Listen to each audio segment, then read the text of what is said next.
اگر ویڈیو آپ کو پسند آ جائے تو سبسکرائب کیجیے گا، بیل آئیکن دبائیے گا اور لائک کرنا مت بھولیے گا۔ بہت شکریہ۔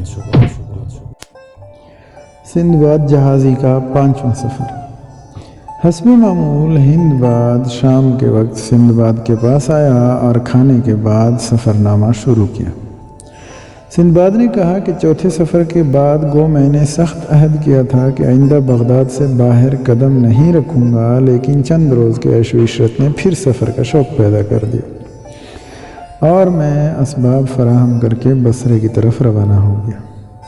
بصرے پہنچ کر میں نے اپنے ایک جہاز کا انتظام کیا اور اس کی تیاری میں اس امر کا خاص خیال رکھا کہ طوفان کا مقابلہ آسانی سے کر سکے اور ہر قسم کی راحت و آسائش اس میں فراہم کی۔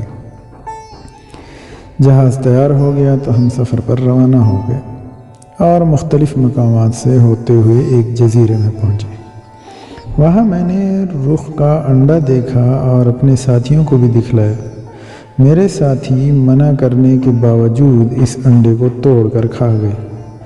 میں نے کہا کہ جو تم نے کیا اس کا نتیجہ خطرناک ہوگا، فوراً لنگر اٹھاؤ اور یہاں سے چل دو۔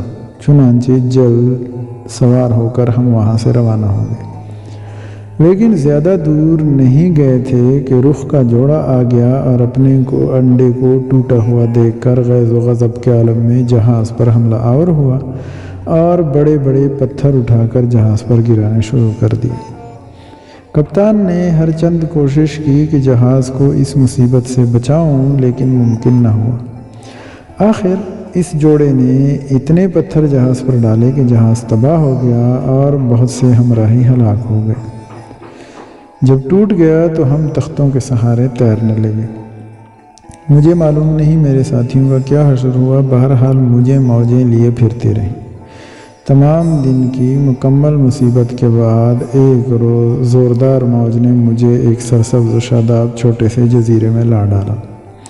میں جوں توں کر کے اٹھا اور صاف سی جگہ دیکھ کر لیٹنے کا انتظام کیا۔ کھانے کی اس جزیرے میں کوئی کمی نہ تھی، ہر طرف جنگلی انگوروں کی بیلیں پھیلے ہوئی تھیں۔ حسب رغبت میں نے انگور کھائے اور آ کر لیٹ گیا۔ صبح کو اٹھ کر چلا کہ دیکھوں یہاں سے نکلنے کی کیا سبیل ہوگی۔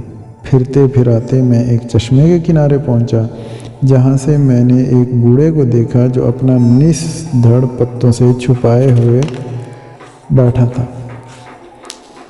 جب اس کی نظر مجھ پر پڑی تو مسکرا کر اشارے سے مجھے اپنے پاس بلایا اور کہا کہ مجھے چشمے کے کنارے پہنچا دے۔ اس کے پیروں میں ہڈی بالکل نہیں تھی اور صرف گوشت اور کھال کے بنے ہوئے تھے۔ میں نے ازراہ ترحم اس کو کندھے پر اٹھایا اور اس نے اپنی ٹانگیں میری گردن میں لپیٹ لی۔ میں اس کو لے کر چشمے کے کنارے پر گیا اور اتارنا چاہا تو اس نے اپنی ٹانگیں کس لی۔ اب میں پریشان ہوا کہ اس مصیبت سے کیوں کر نجات حاصل کروں۔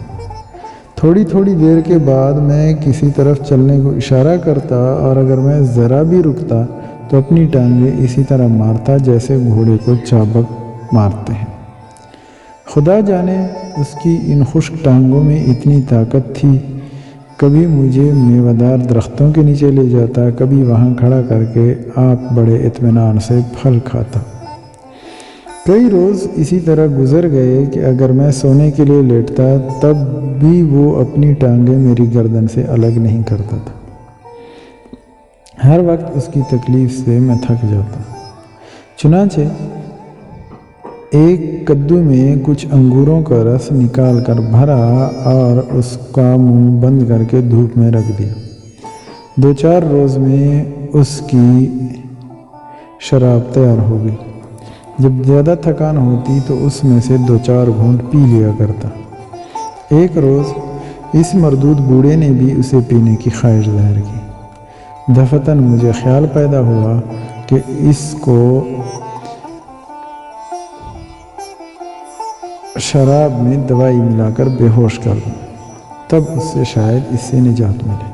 چنانچہ میں نے اس کو خوب شراب پلائی، یہاں تک کہ وہ بوڑھا بے ہوش ہو گیا۔ اس وقت اس کے پیروں کی گریس ڈھیلی ہوئی۔ میں نے آہستگی سے اس کو اپنے کندھوں سے الگ کیا اور ایک پتھر اس کے ناک پر اس زور سے مارا کہ بھیجا نکل آیا اور خبیث بوڑھا ختم ہو گیا۔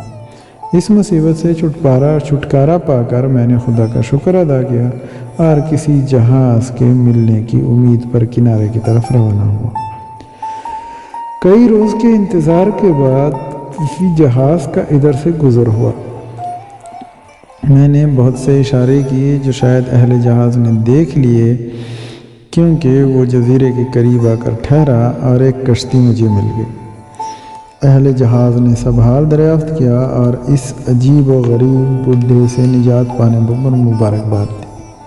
پھر ایک ناریل کے درختوں کے جزیرے میں پہنچے۔ یہ جزیرہ بہت آباد تھا اور اس قدر اس میں بندر تھے کہ خدا کی پناہ۔ میں جزیرے کی سیر کو اندرونی حصے تک چلا گیا اور ایسا محسوس ہوا کہ مجھے واپسی میں کافی دیر ہو گئی۔ جب ساحل پر آیا تو معلوم ہوا کہ جہاز چلا گیا۔ میں بہت پشیماں ہوا کہ خواہ اس سیر و تفریح کے پیچھے ہی مصیبت مول لی۔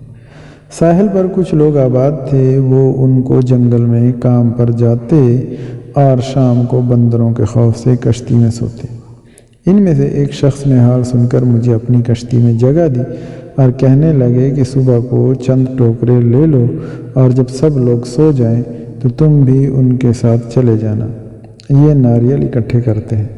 جب کچھ ناریل تمہارے پاس جمع ہو جائیں گے تو کسی جہاز والے کو فروخت کر کے روپیہ حاصل کرنا اور پھر اس جہاز میں جہاں جی چاہے چلے جانا۔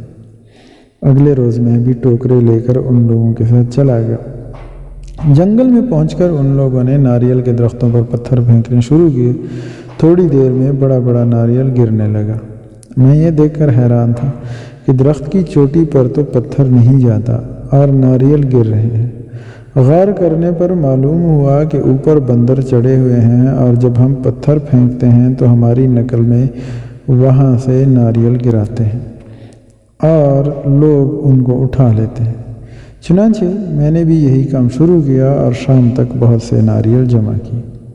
اسی طرح میں روزانہ ناریل کے جنگل میں جاتا اور ناریل اکٹھے کرتا۔ جب کافی ذخیرہ ہو گیا تو ایک روز ایک جہاز آیا اور سب کے سب ناریل خرید لی۔ میں اسی جہاز میں سوار ہو کر وہاں سے روانہ ہوا۔ پھر ہم ایک ایسے جزیرے میں آئے جہاں موتی نکالے جاتے تھے۔ میرے پاس کافی دینار تھے۔ میں نے بھی قسمت آزمائی کی، مقدور بھر کوشش کی، بہترین قسم کے موتی نکلے۔ میں ان کو لے کر اسی جہاز میں بصرے آیا، وہاں سے بخیر و خوبی بغداد آ گیا اور بہت بار توبہ کی کہ اب سفر کا نام تک بھی نہ لوں گا۔ اس کے بعد بدستور سابق سندباد جہازی نے ہندباد کو 100 دینار کی تھیلی دی اور اگلے دن آنے کی پھر دعوت دے دی۔